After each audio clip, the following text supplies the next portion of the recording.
Is Let that? me double check and do it again. I'm scrolling. I'm scrolling. No, it crashed. Hang on. And you broke up again. This is going to be wonderful. It's going to be awesome. We can make it short. We always say that. Yeah, but this is no longer the ASP.NET Community stand-up. This is the Oh, we're live now. Ask Damien Questions show. Oh, now we're live. You made it live. We've been live for a while. We'll do it live. Thanks for telling us that. That's great. Hello, I'm everyone. sorry. Let's start. We'll snip that out. Hello. It's the Ask Damien Questions show. How are you, Damien? I hate the world and everything in it. Why do you hate the world, Damien? Oh, I don't know. Things are never as easy. I just want to be able to come into this room and plug in my device and plug in the camera and answer the call that you make on Hangouts and have it all just work first time. Is that too much to ask? I think never works. We need Seth Juarez hanging out in that room. Just ready to go. Today, someone had unplugged all the camera crap, so I had to crawl under the table, lift up the door, and then, because it's all like fastened on, had to find the 3 cables, wire them back through the thing, get that all working.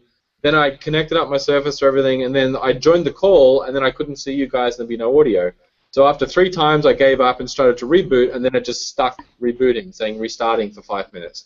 So then I quit out of that and hard reset, and then came in again, and then waited for all boot up, and then I joined the call, and then now you're randomly dropping out every 10 seconds. So I have no idea if anyone can hear me, but if they can, I hate everything. But it's going to be great. We hate you too. Yeah. One thing I've noticed as someone who's trying to be fit and stay fit is that there is little else you can do that will burn as many calories as getting under a table and trying to mess with cables. Yeah, well, the thing is, it's also the highest chance you'll injure yourself. So, are you serious? Well, I don't know. Like every time I have to go and crawl around underneath things, it's that awkward sort of twisty. Exactly. Yeah, you're gonna they're gonna find me dead plugging in HDMI. Like right. I got this. I borrowed a friend's Oculus. Oh yeah. And this has more cables than anything ever made. Yes. There's like 9 cables, and there's no way to look glamorous in this thing. I swear you almost found my dead body twisted backwards. Because you always do the most weird stuff to try to get underneath there to plug in the HDMI. And I was like, this is how it ends. Yeah. How it is after how many 10 decades of computer design, we haven't come up with a better way of managing cables and optimizing for changing them. I don't know. But yeah, I've got this very glamorous Surface Pro dock. Yes. That is all cables behind it. Like it's just they just shove them back there. That's yep. Yeah, it's quite awesome. The promise of you need to add one or remove one. Yep.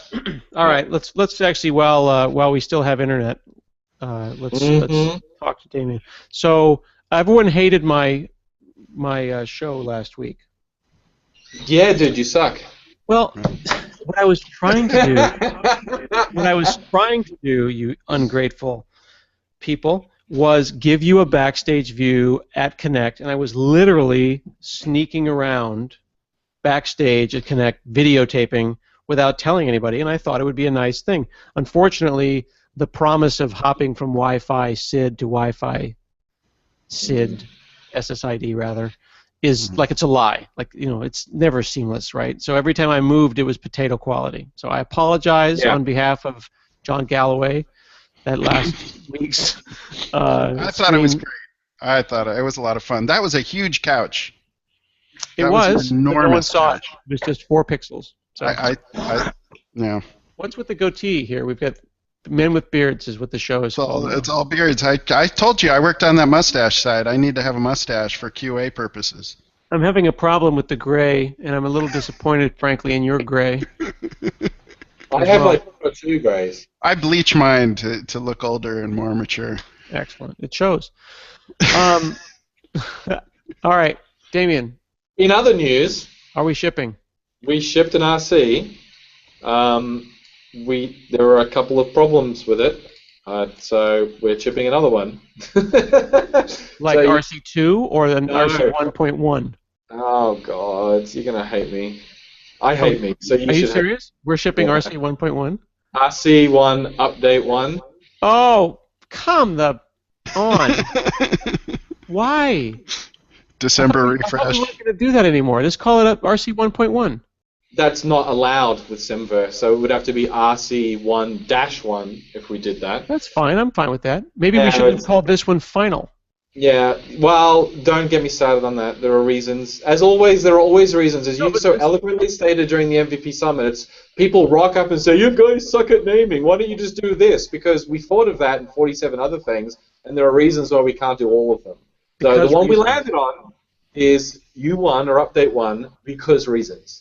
And, you're not going to drop in with an epiphany that solves it for us. Trust me. Everyone who's watching, including you. It sucks. I apologize, but there will be an update 1, and it will fix the major issues that we found in RC1. One with the installer, one to do with the SQL client on non-Windows, and there was some other issue I can't remember, publishing issue on a Mac. Bummer, dude. Yeah, total bummer. I Well- think I was the first one to hit that installer thing. No, you weren't. I was. All right. I was the second one to hit the installer thing. I would have been first. No, I was at home sick. And Mhm. so I was standing at my desk when it went live and watching you on stage, Scott. And I downloaded the installer, and I was all happy. And it's a 200K download, right? Because it's a web installer. I hit run, and then bam, I get an error. And I just Well, so I hit it the night before. I Is was this okay, a then you new... did. this- the hang on, bug, you of hit it the course, night before? How did I not know about it the next morning if you hit it the night before? the I bug, don't know. of course, is that if you download the RC into a folder with older versions... Is that David? No. David, Okay, come special back. guest. Hey. We can't see you. Your face is cut off. Hi, David.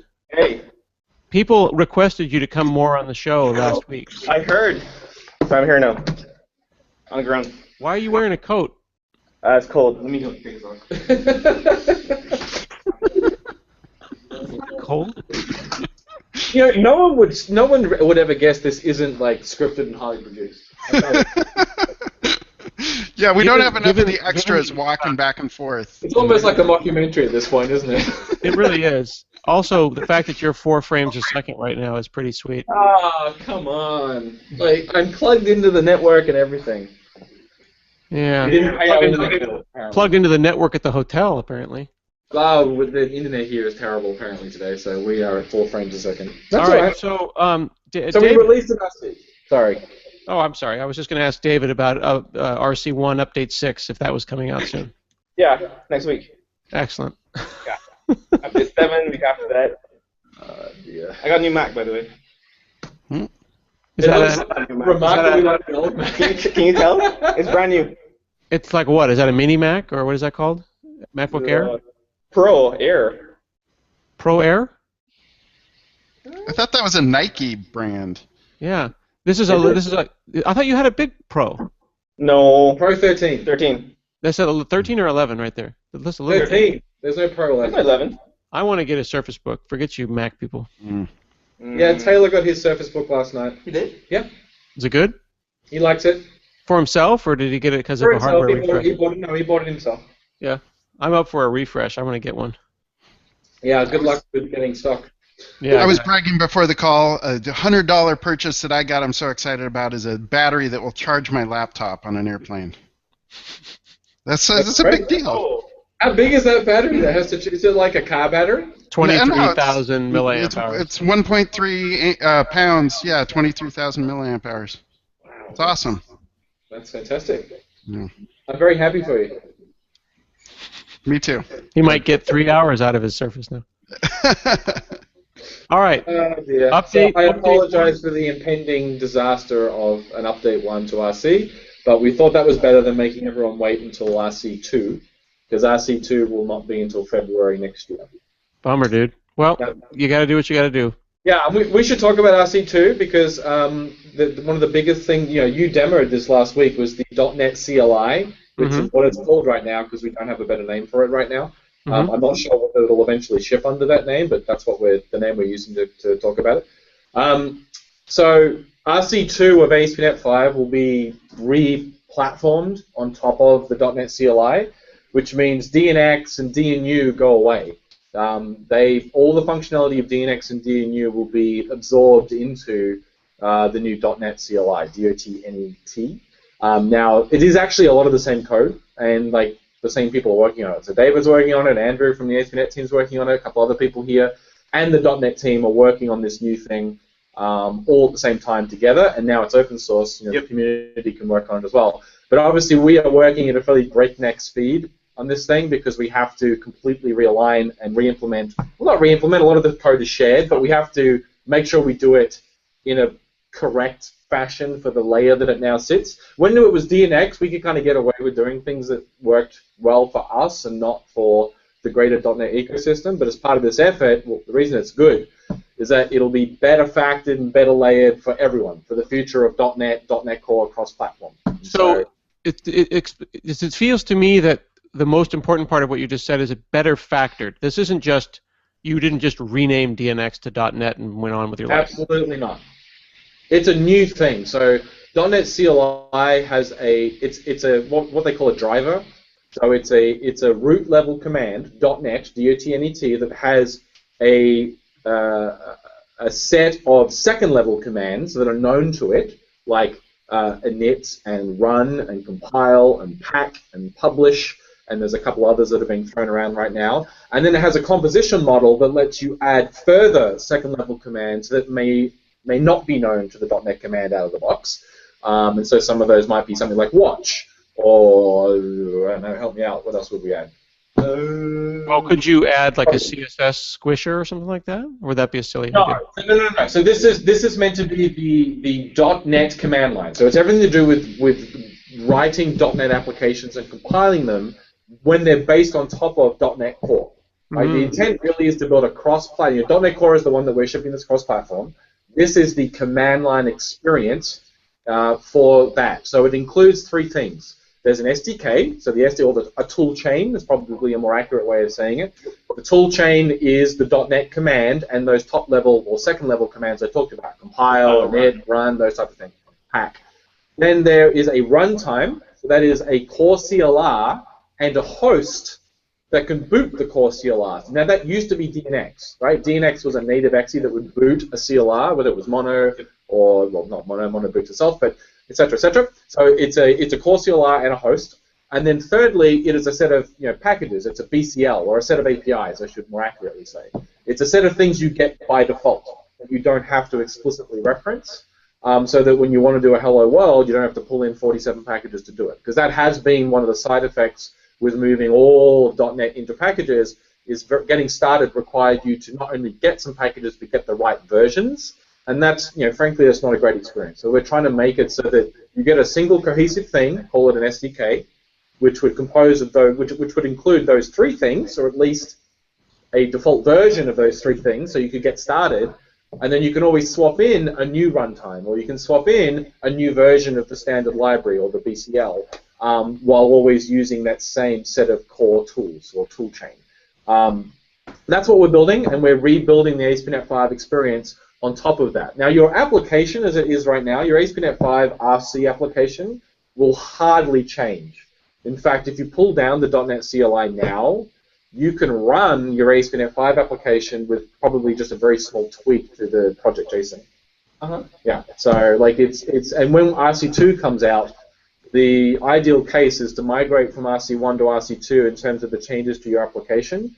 It'll be a very small change to the project JSON in the framework section, maybe a dependency, I'm not really sure yet. Maybe you have to pull in a standard library dependency or something, and that'll be it. Everything else should just work.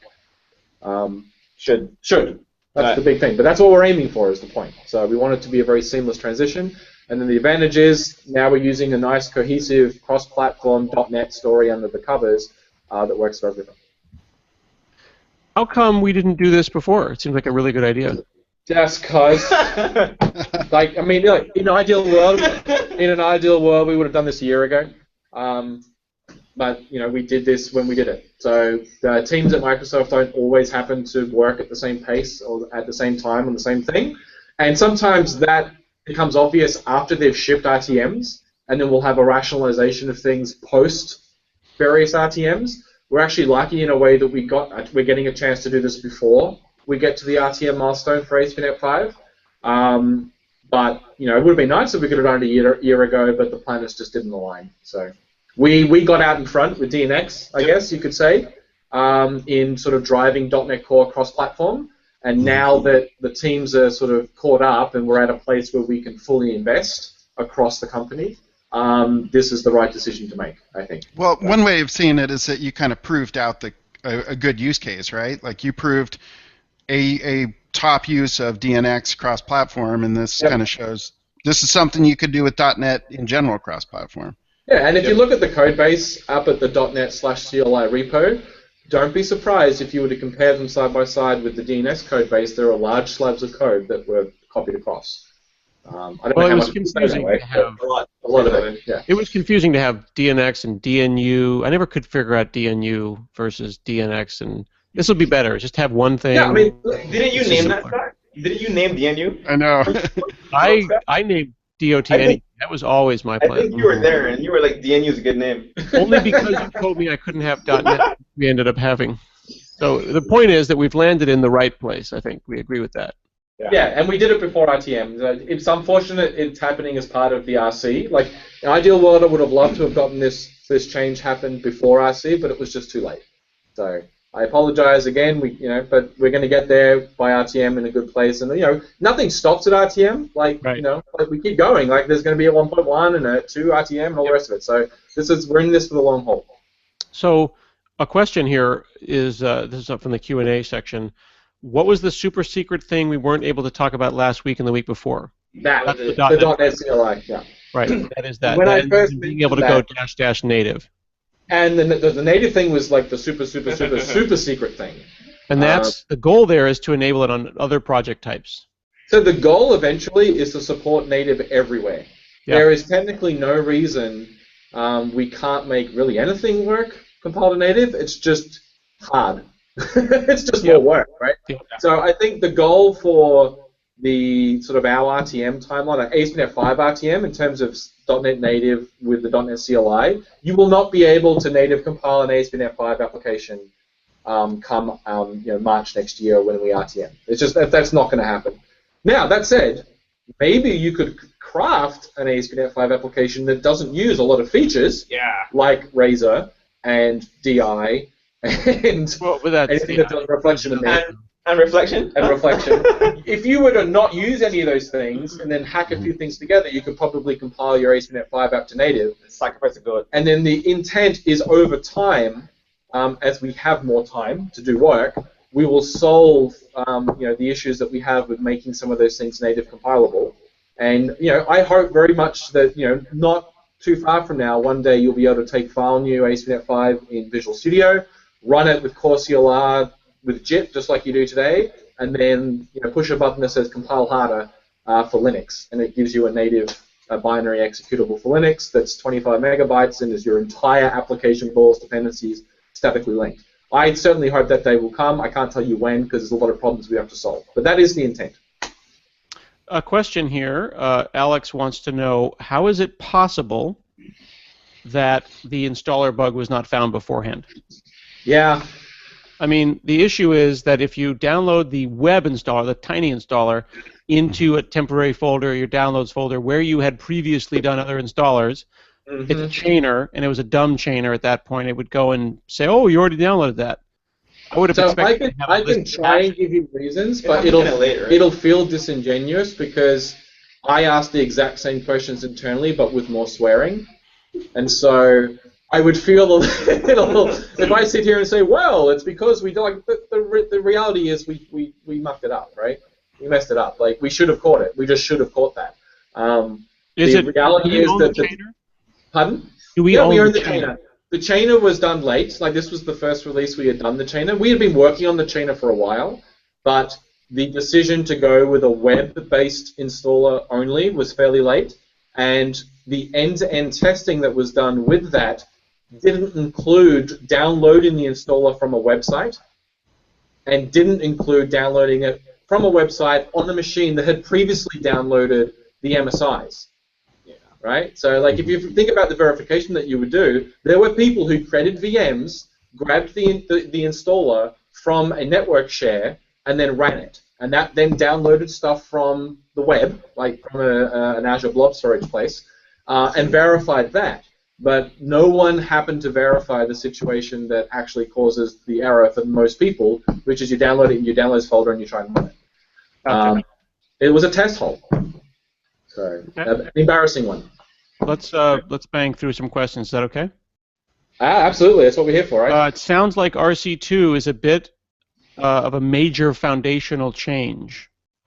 So it depends on. It is in some ways and not in others. So there's still the course. What CLR will be running RC2? The same CLR that's running RC1. Yep. Right. The exact same core CLR. It's not changing or anything. It's just that the exe that boots the CLR will be different. And the code in that exe will probably be somewhat identical to the code in the exe that's there right now. It might be a little bit different, but the code that boots a CLR is pretty well known. Right? There's really only so many ways you can do it, so that's not a big deal. It's more the tool chain to compile, to get from the point of you have source code to the point where your app can run and what you execute to get your app to run. That is changing. But it's still Roslyn doing the compilation. It's just a different thing invoking Roslyn. And rather than you running dnx.exe from a shared location or from a package's location, we'll be running an exe that was output as part of compiling your application. Okay? So in some ways you could consider that foundational, but in the ways that I think it really matters, like for stability and things, it's not. So. Someone wants to know, would you recommend that they start with the RC1 Update 1, or should they wait for RC2? Is this a good time to start development for an intranet app? So you can start now. I mean, the issues that affect RC1 prior to Update 1 are very well known. So if you can get it installed, a very easy workaround for the installer bug. So you can certainly install it. That's on Windows. That's fine. There is an issue with using packages that have cross-platform native implementations using something called runtime IDs, such that when you publish your application, if it has any of those dependencies, you'll get problems.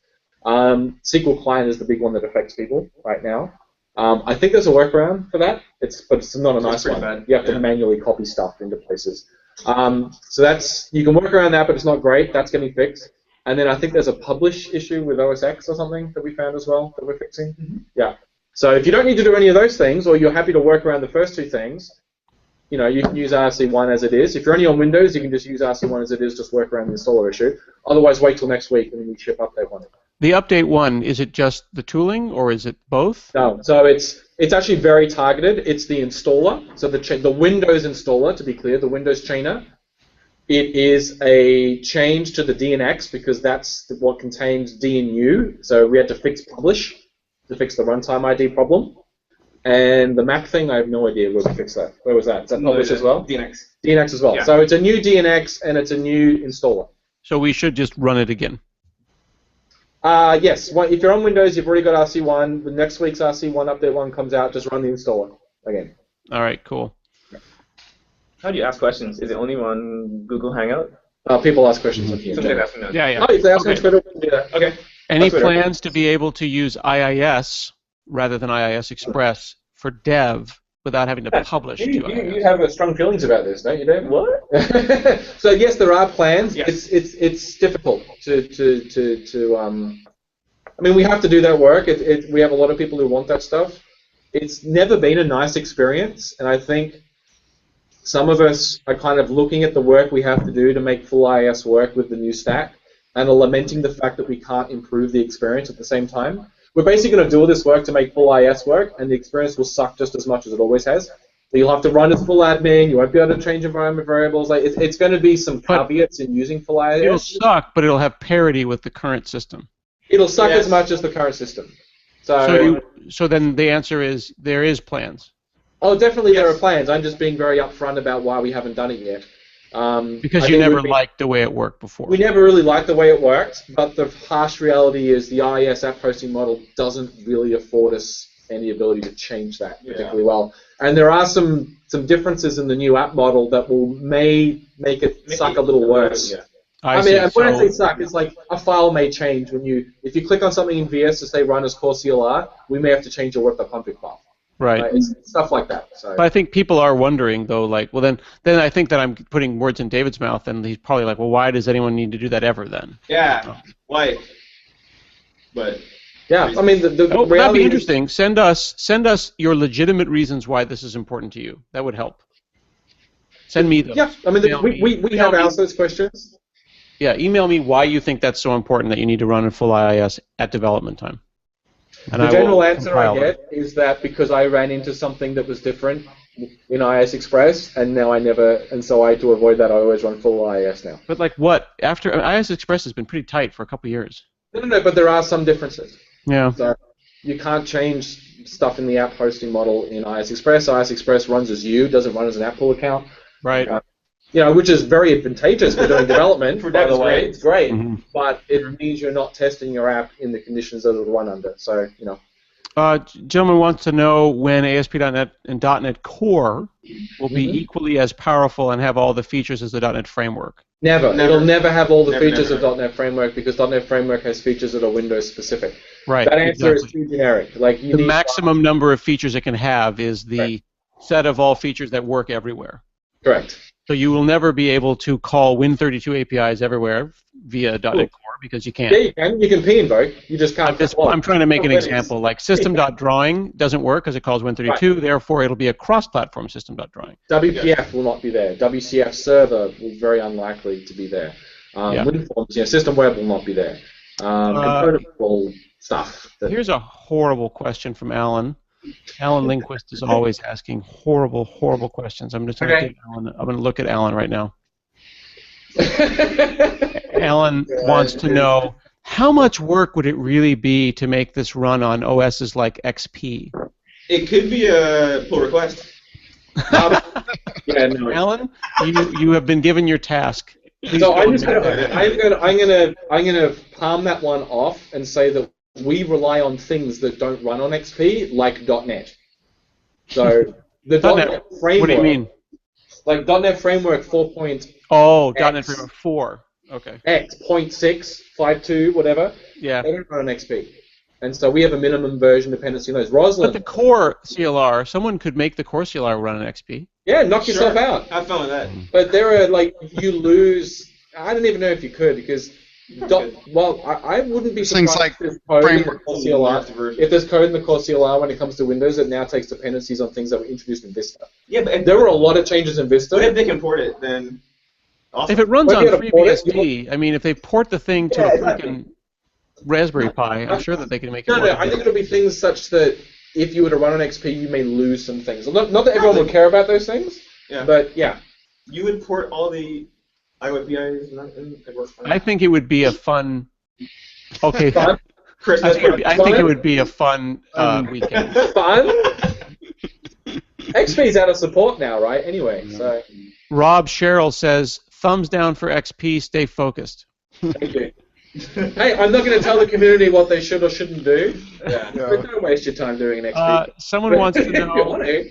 Somebody wants to know if there's any known memory usage errors because they've been having considerable memory usage, high memory usage with RC1. Did they file bugs?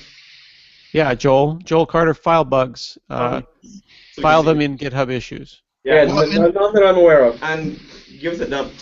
So, Yeah. And one thing too is he mentioned Visual Studio.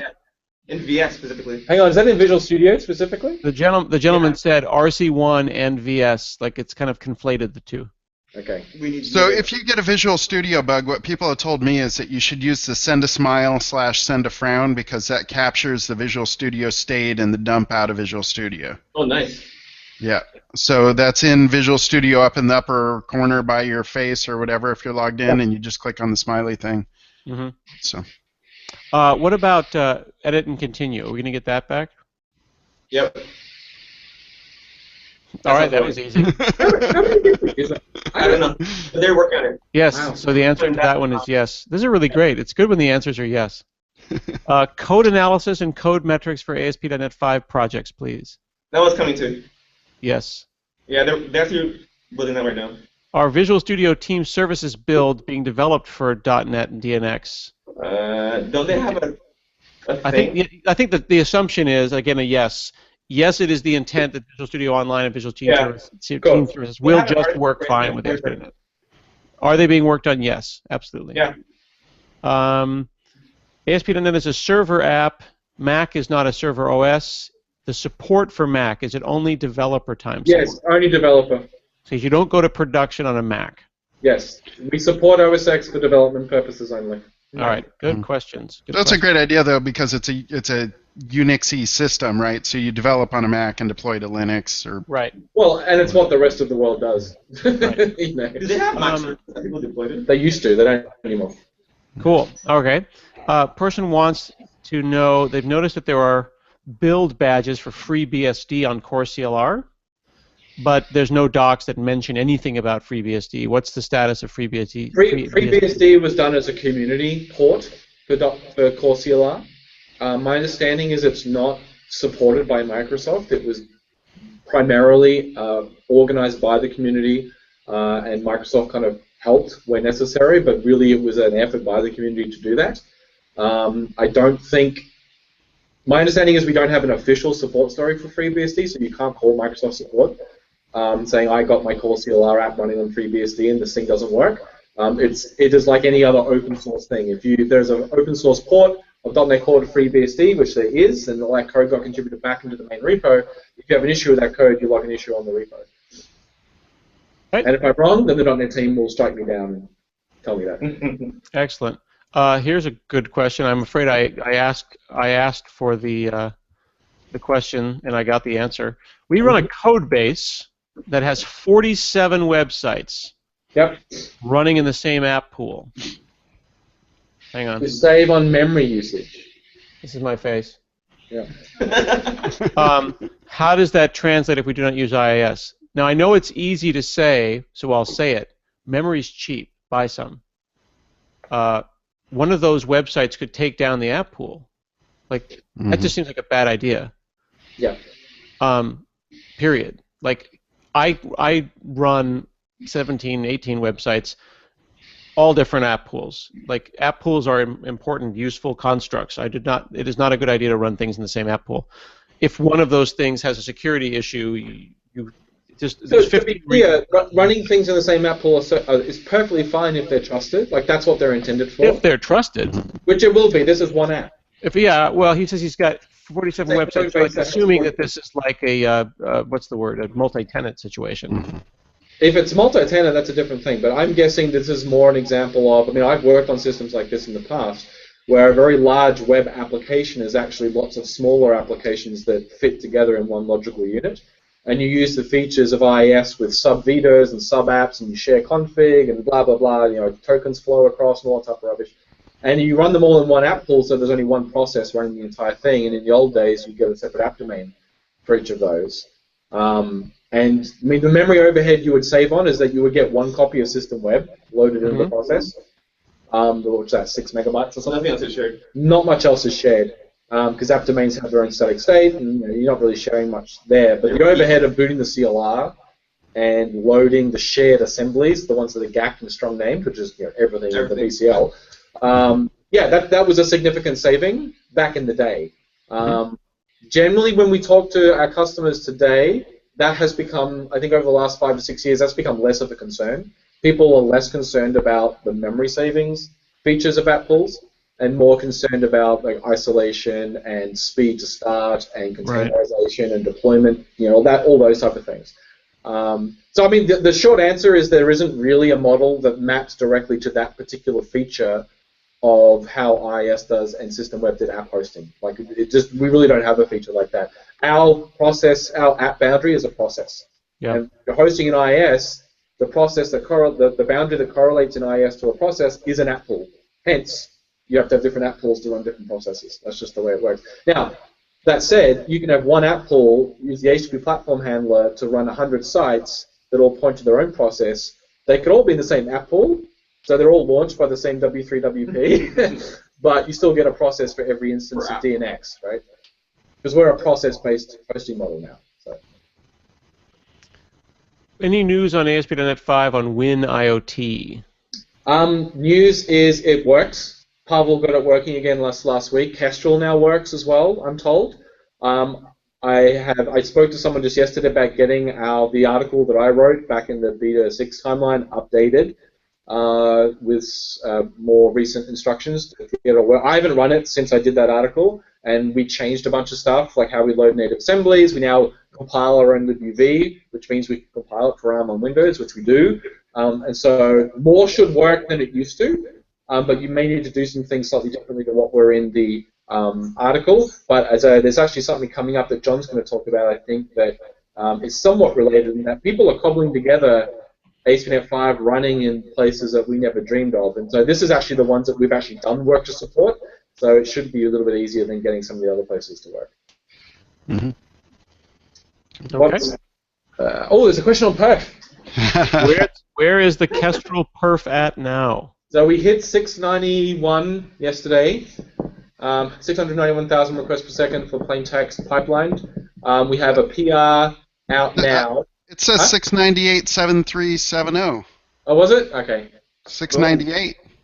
Woo! Yeah, that may have been a freak run where no garbage collection happened.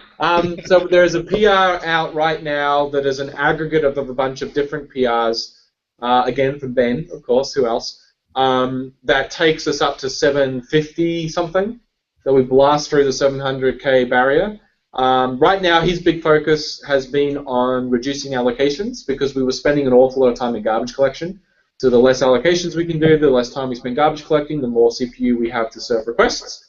I feel very confident now that we'll hit 1 million requests per second in the next couple of months. Champagne. And I will bring copious amounts of champagne to when that happens. But we won't stop there.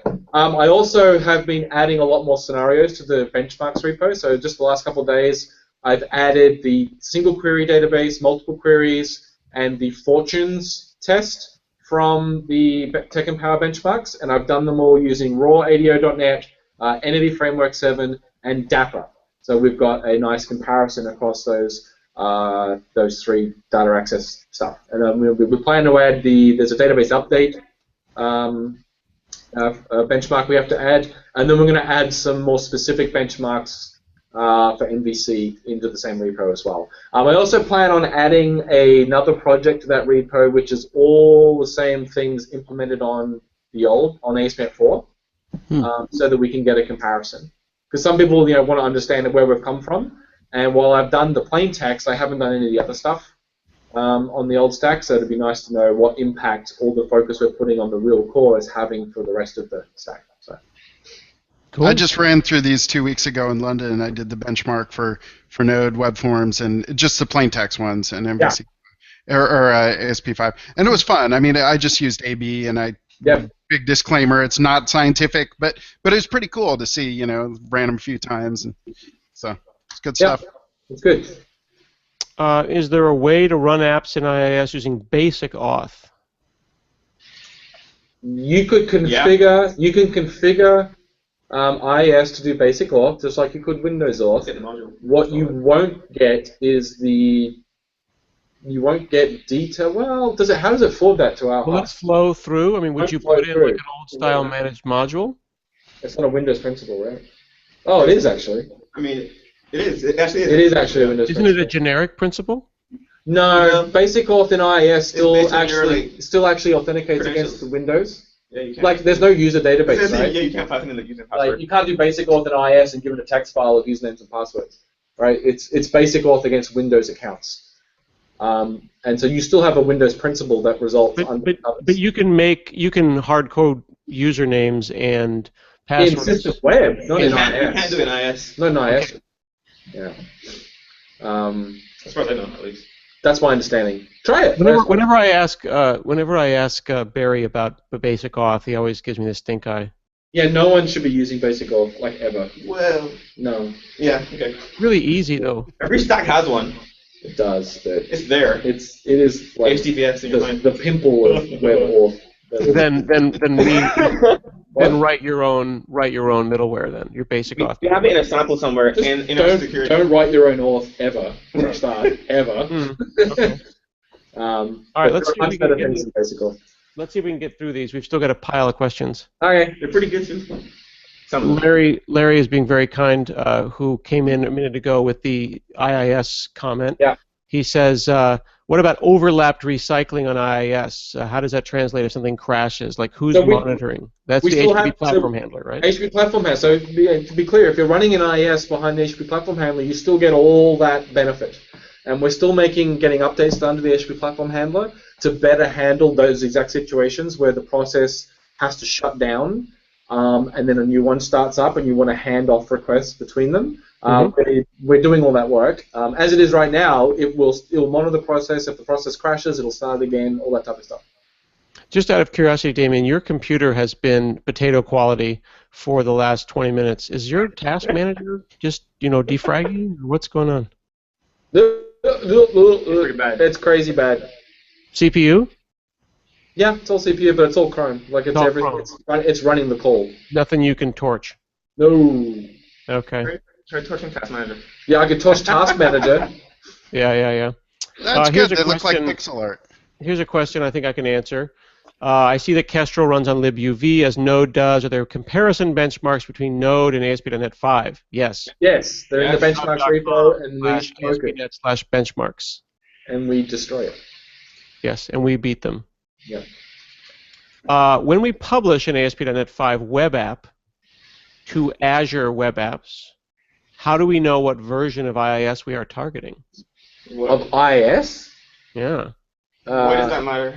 Whatever the version is of the image of... so if it's a web app, it'll be the latest version of the underlying VM that ships with what is codenamed Antares Web Apps, and it is, I think, Windows Server 2012? I have no idea because it's not something I want to worry about. But to use your analogy, Scott. Well, I'm saying you don't care. PAS, man. It's PAS. You're not supposed I know to it's PAS. So Meher, the gentleman who's asking the question, David Ebo can tell you, but there's a virtual machine. If you're doing it on Azure Web Apps, by definition, you don't care. If you want to publish to a VM running IIS, then you get to pick the version. But I suspect you could probably figure it out by looking at the processes and seeing W3WP, and you could see the version of it. So you can go into Kudu's sidecar website and look at their processes thing and see the list. You don't even need to do that. You can do it in the Portal Native now. You're in the Portal Native now? So there you go. But you don't want to do that. So please don't. In an ideal world, you wouldn't have to worry about that stuff. Yeah, ideally, yeah, of course. Yeah. These questions are going to run forever. It's good. Can you explain the difference between the monikers, like .NET 5.4 and DNX 451 and Net 541? Yes. Let's give a brief timeline, a brief history of these things. So there is a document, but we'll say it verbally rather than tell everyone to read the docs because it's not in the docs. It's in some arbitrary place on the .NET repo. So there are two types of monikers that you should think about. There are monikers that represent concrete platforms that are things that can run your app, right? And then there are monikers that represent more abstract concepts that are portable across platforms, okay? So if you've ever done portable class library development, you'll know that in NuGet there are monikers that represent portable class libraries, like portable dash, blah, blah, blah. Those are an example of the latter. And then the former are things like WPA 8.1, Windows Phone Application 8.1.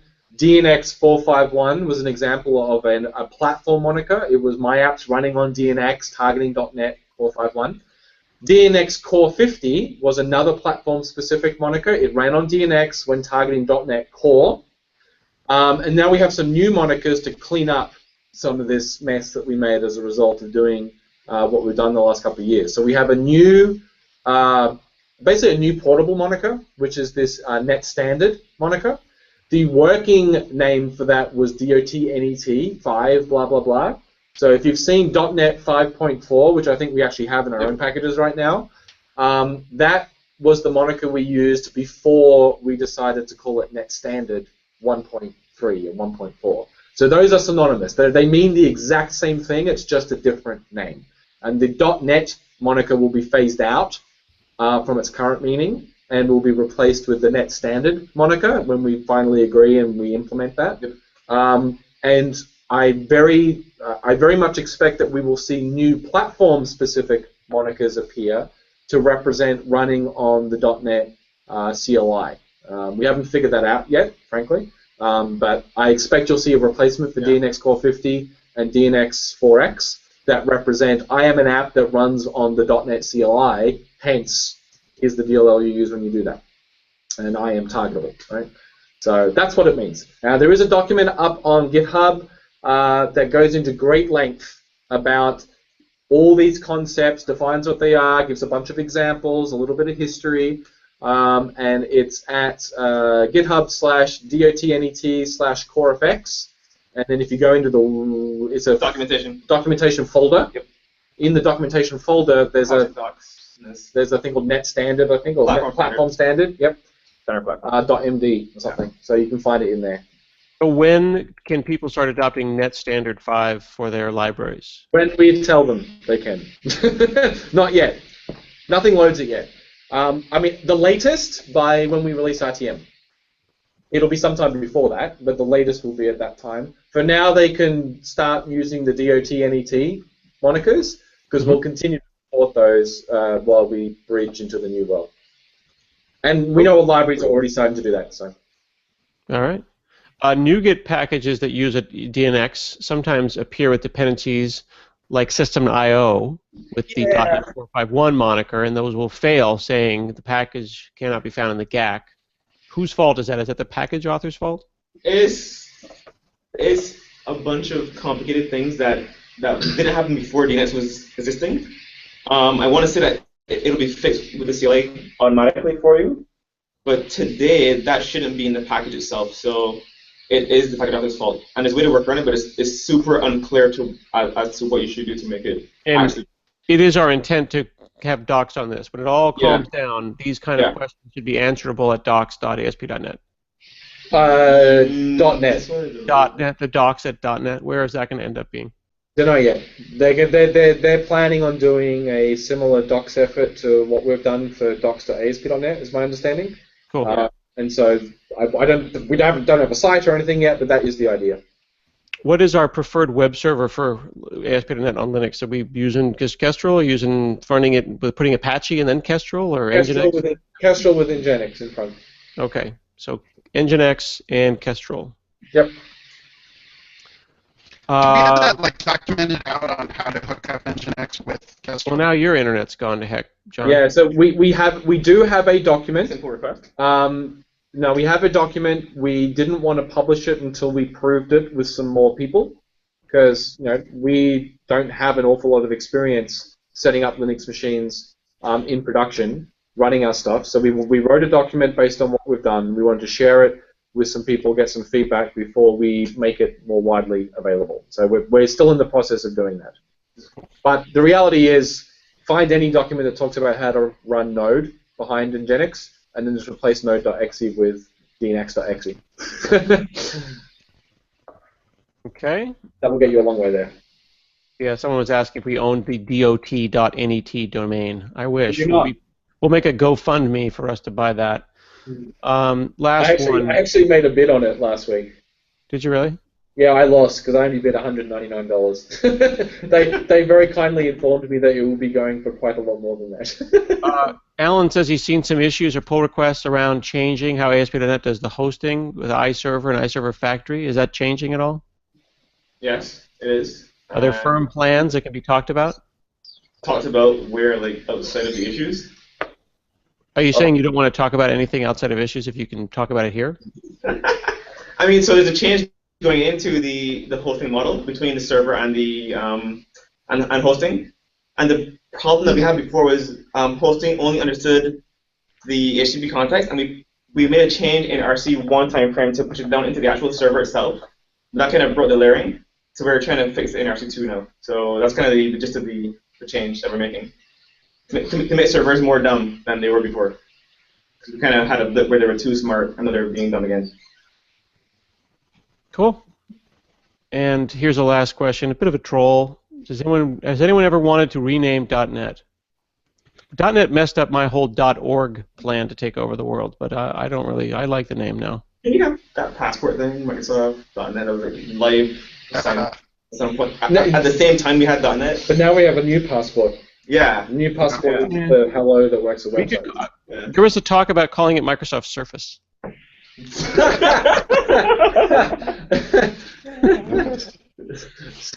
Surface area. It could be like a whole thing. Anyway. Can I share some community links because the questions died down for a second? Are you having trouble hearing John, you guys? Yeah, it's all pixelated. John, your net has gone to crap. You got Comcast, bro?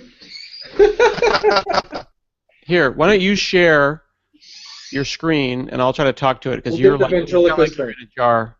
This is the worst potato episode since last episode.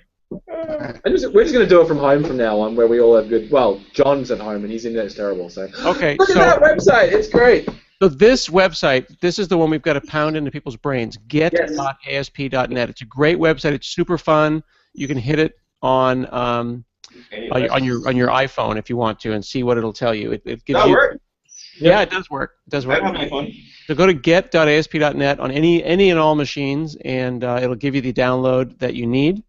It's really quite nice. Here you're on Windows, so of course you get options for both 4, 6, and 5. If you hit it on Linux, you'll get installation instructions specifically for Linux. Go ahead and hit other downloads, John. Hey, can you hear me better now? No, Nope. sorry, buddy. Super smart.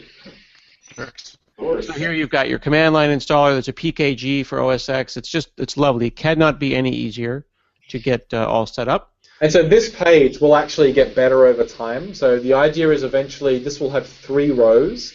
It'll have a stable row once we RTM. It'll have a unstable row, which will become whatever beta we're currently working on, or alpha. And then there'll be a dev row, which is where you'll get the installers, like the nightlies, like nightlies, basically, right? So there will be a way to very easily get any of those 3 levels for any of the platforms that we support using a package to install. And then if you scroll down, we have the command line install instructions as well for people who don't want to download anything, they just want to run a script and then get it that way. Cool. All right, next one. Showing here that we updated some links here. Yeah, we updated the ASP.NET/vnext. There's our boss there. Not the red shirt that you, not the red shirt we deserve, but the red shirt we have.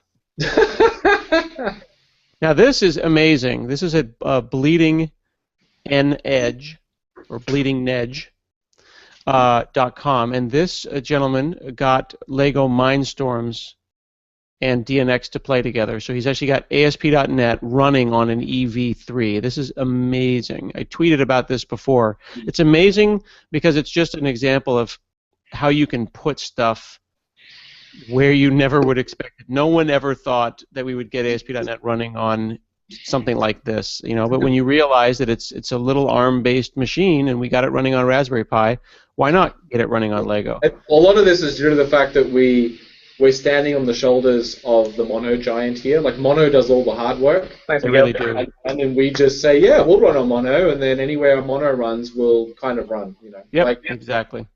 We'll run well enough, anyway. Yep. Now this is Mark Gravel from Stack Overflow's 3-part series called The Road to DNX, and the target for this series of articles is people who have a library or publish a library that is an existing library for .NET, and they want to get it running on .NET Core and on DNX. So he goes through this 3-part, very, very detailed, exquisitely detailed series explaining how they move over like Stack Exchange.Redis and Dapper and Sigil and all the different great stuff that the Stack Exchange team puts together. And to be clear, the intent is eventually that will be much easier. Like, we want a Visual Studio experience for everything he's doing there eventually, but right now you have to do the type of thing he's doing. Yep, exactly.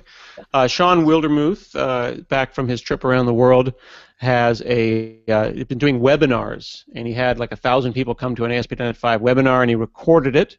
Wow. So you can go and check out ASP.NET 5 at Sean Wildermuth's blog there. This was something significant that I showed at Connect in New York City, Glimpse V2 Beta 1. So this is Glimpse for ASP.NET 5, and it's really, really, really nice. It's plugged in, and I like to call it the bridge between F12 tools and your production diagnostics. And right now it's mostly development time, but they're working on making it something you could have plugged in at production time. Check out the Channel 9 recordings of the Connect event, and I show how Glimpse works in there. It's really quite lovely.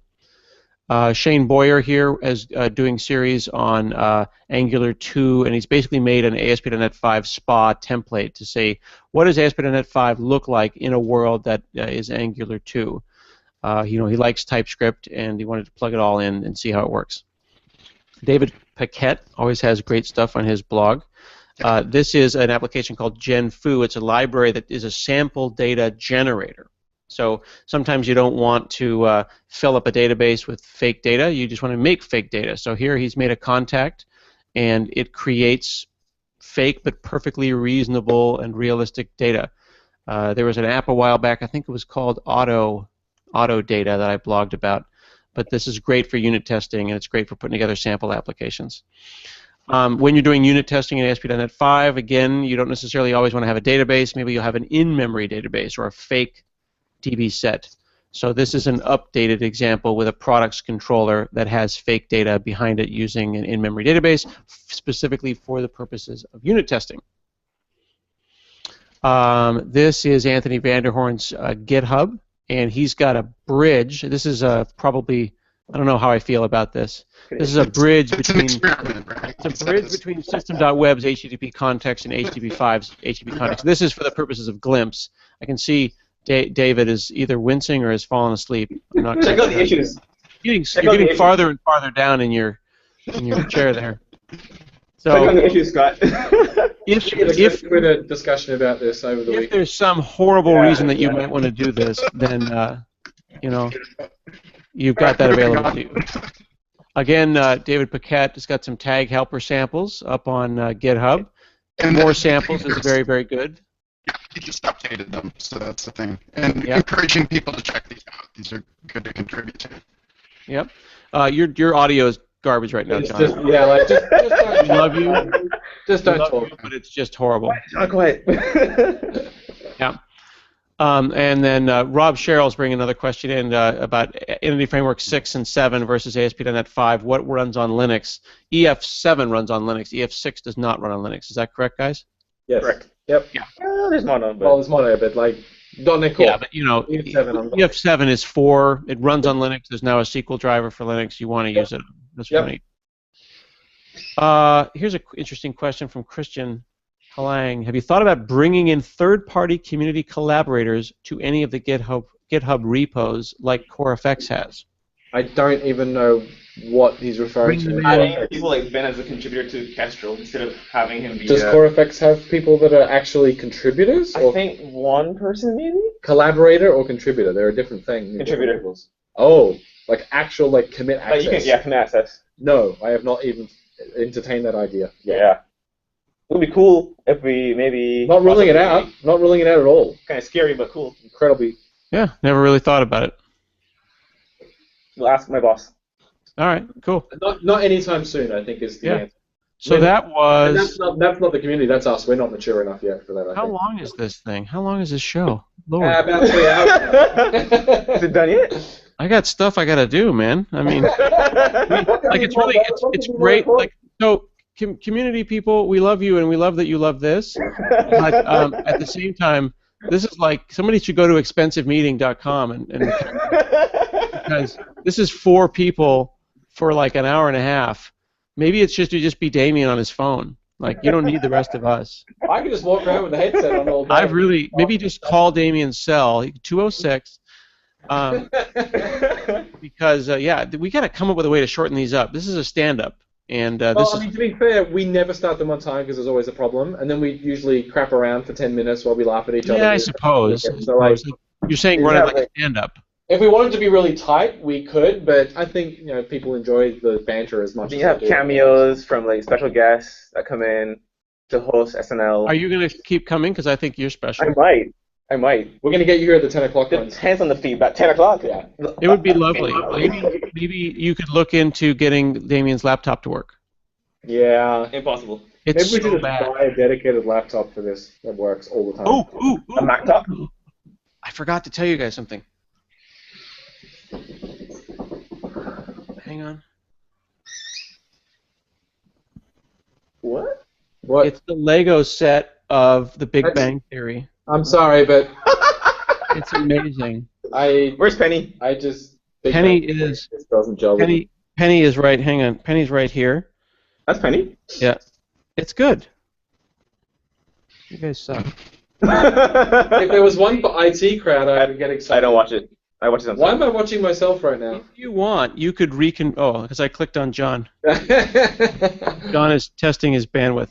I see. You could actually take this one and reconfigure it to the IT crowd if you felt That the need. would be, if I had a Lego Moss, my life would be complete. There you go. Buy it and then get a Lando Calrissian and make a Moss. Nice. All right. All right. Good night, everybody. Good night. All right. Thanks, We got to do the Zoom. Okay, here we go. Bum, bum, bum, bum. That was like a 2 frames per second crappy Zoom.